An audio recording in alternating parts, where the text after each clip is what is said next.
Hello,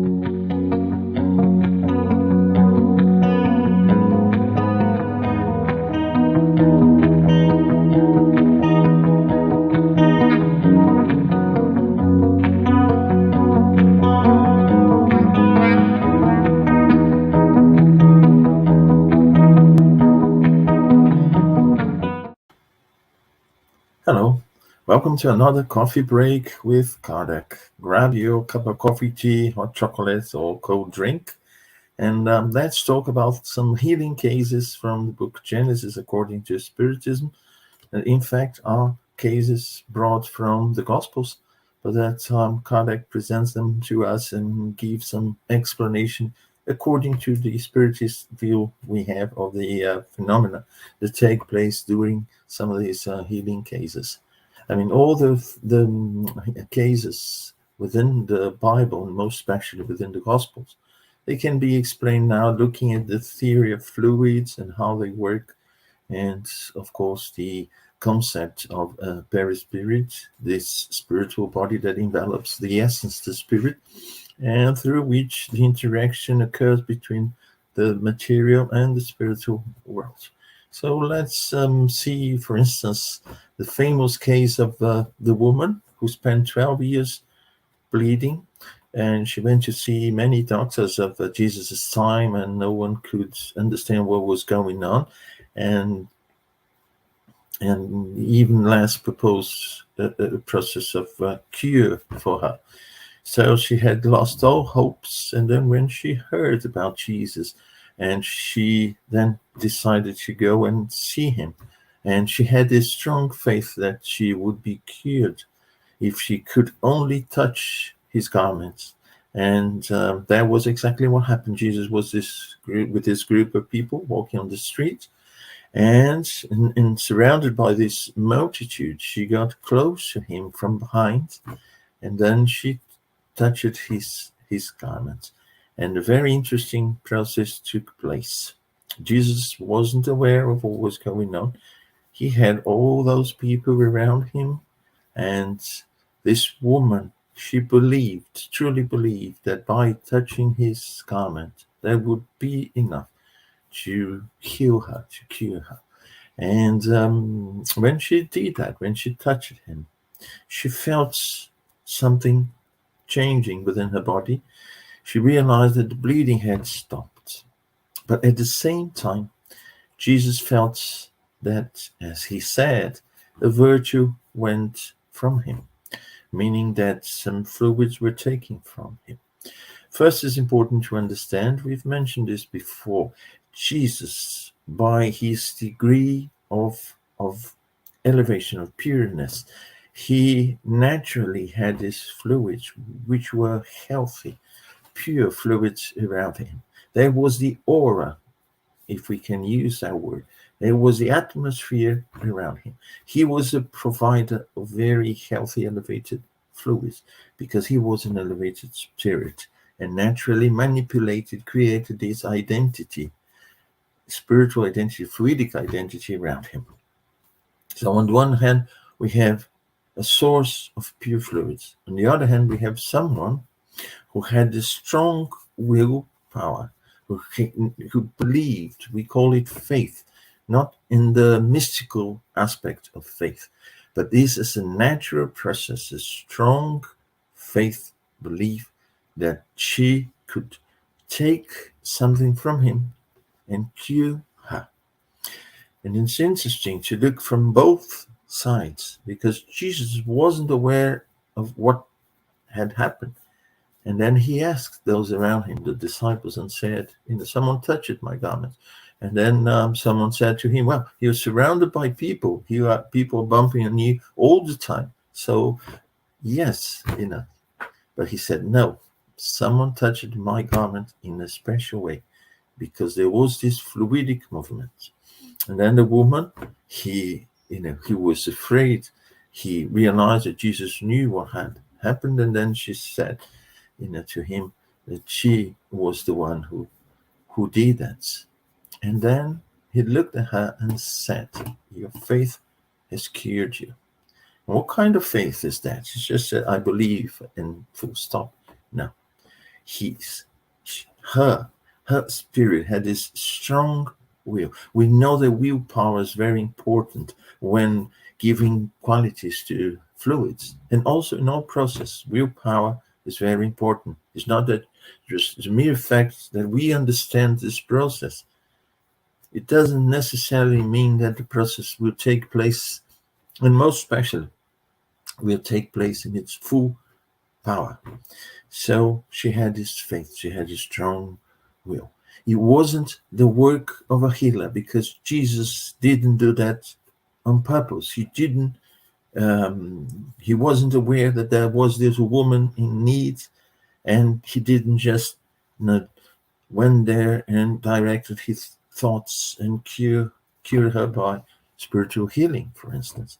And it wasn't magnetic healing.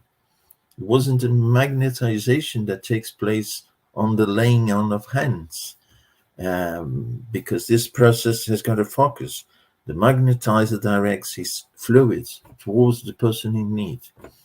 In that case, it was a natural process because there was a source. There was abundance of healing fluid, and there was someone in need. But one could say, well, perhaps most people around Jesus, they were people in need. Why? And some people touched his garment. Why it happened only with this woman? Because she was in a receptive condition. She was in a position as a pump that sucks, the fluids that are necessary to her. And sometimes, and the lesson here, the important lesson here is that sometimes, even when we go to places to receive healing, if we don't place ourselves mentally in a receptive position, we either block the healing, and sometimes we even repel the healing with fluids that are antagonists to the fluids that we are receiving. That's why it's so important, the preparation. That's why normally we have something in the Spiritist Center before the actual healing, before it takes place, because it's important to put people in a condition to receive. Again, there is a natural phenomenon we see in nature that is called resonance. When two objects are vibrating at the same frequency, one that is vibrating and has a lot of energy, if it's tuned in resonance with the other one, this is the ideal condition where the transfer of energy is the greatest. If it's out of resonance, perhaps part of the energy will transfer, but not in an efficient way. And if it's completely out of resonance, nothing will happen. So it's like putting ourselves in the condition to receive and having a source that is providing us with it. Sometimes we go to special places, normally in nature, where we say, oh, here, there is something that's, sort of gives me, a perception of a well-being or something. We know there are fluids everywhere. We know there are good fluids and negative fluids, depending on the place, depending on the source of these fluids. And we know that several people could go to the same place, and some people will absorb the energies, be them negative or positive, more than others.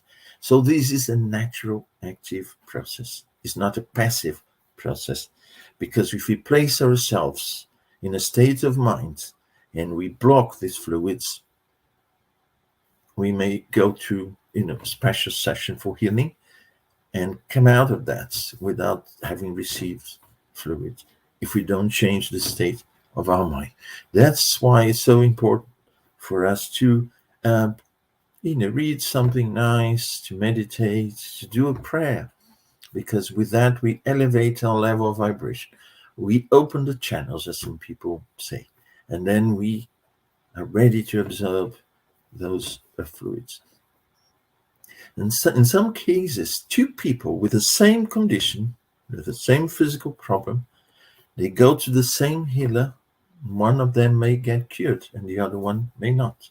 we normally say, oh, this is due to the merit of that person and not the other one. It's not just the case that there are natural processes that take place. And these natural processes, they obey laws.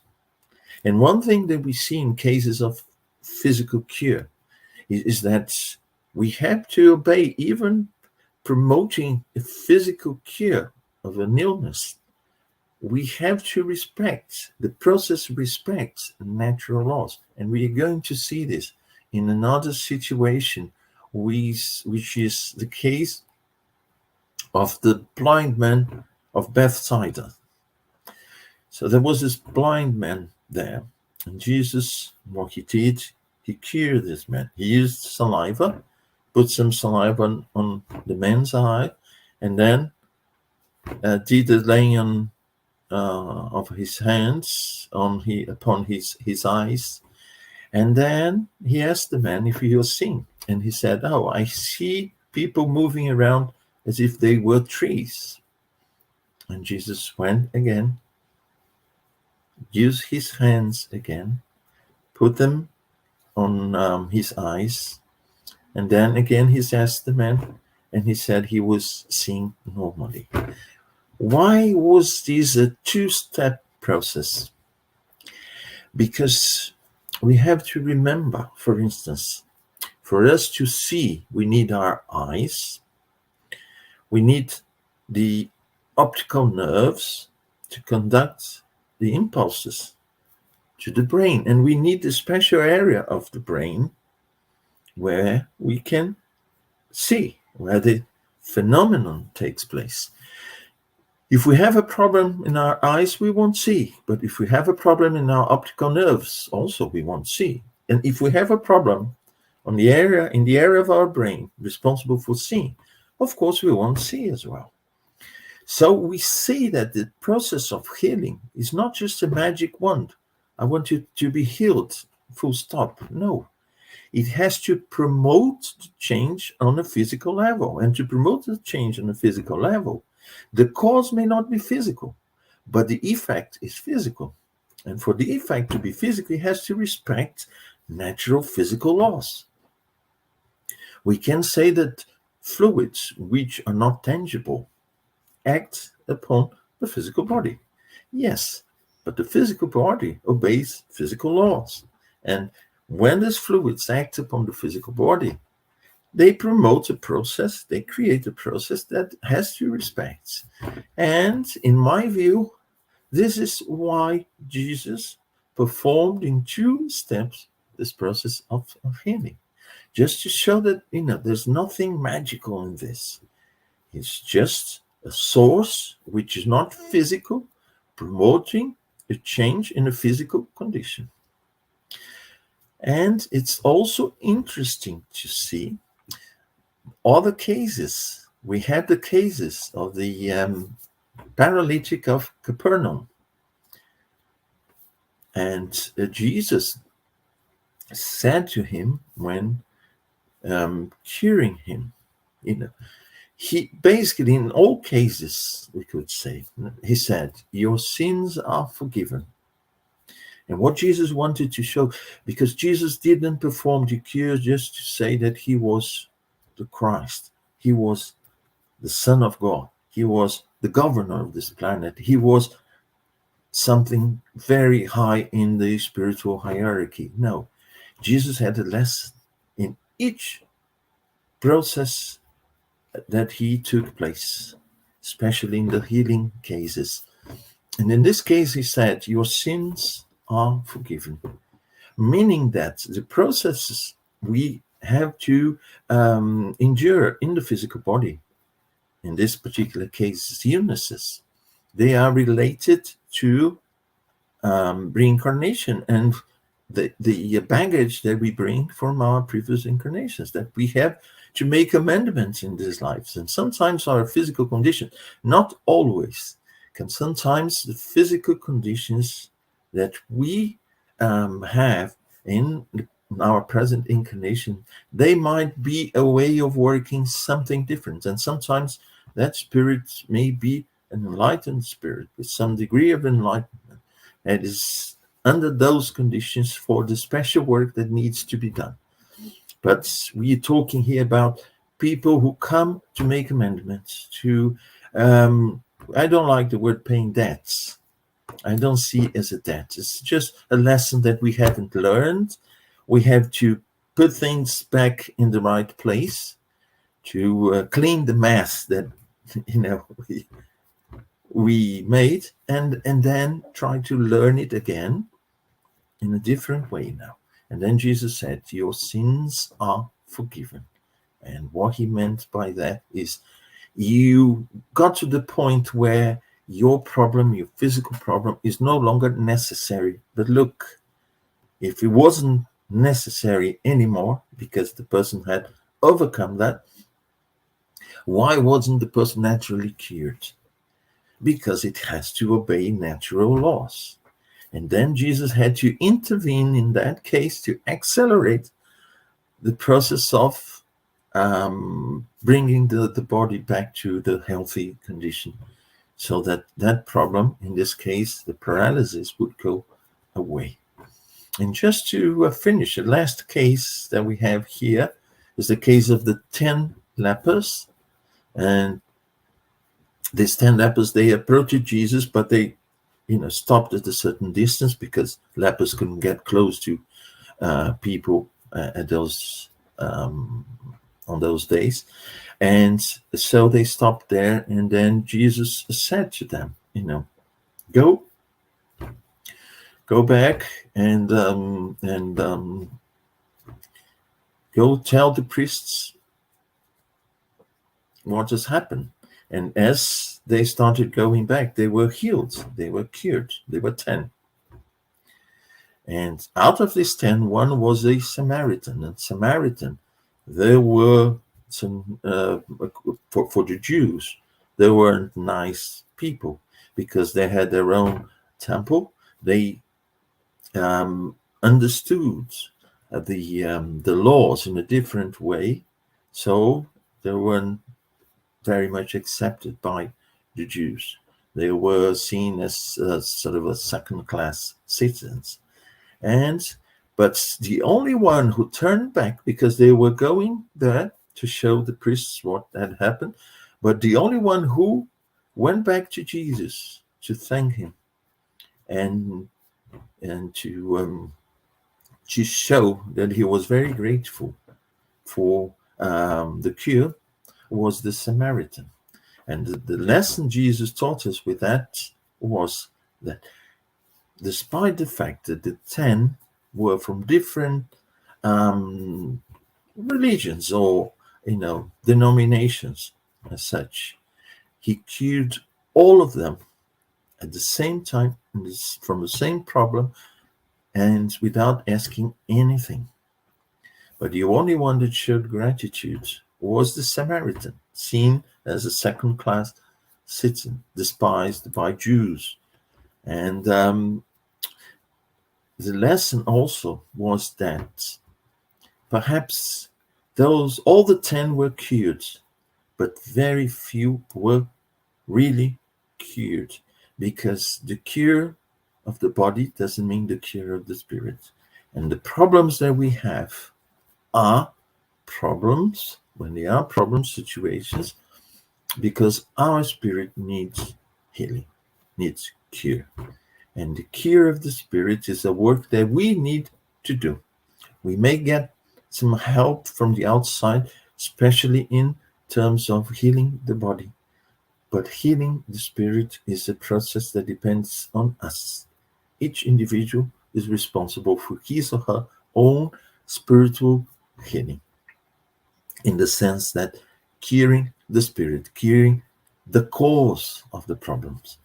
Because perhaps the 9 that didn't acknowledge what they had received and went without this sentiment of gratitude, they may have recovered, got the problem again in the future, or perhaps a different one, new disease, because what was causing the disease hadn't changed, just the physical body. And then Jesus, with this lesson, he also showed us that he performed what he had to perform.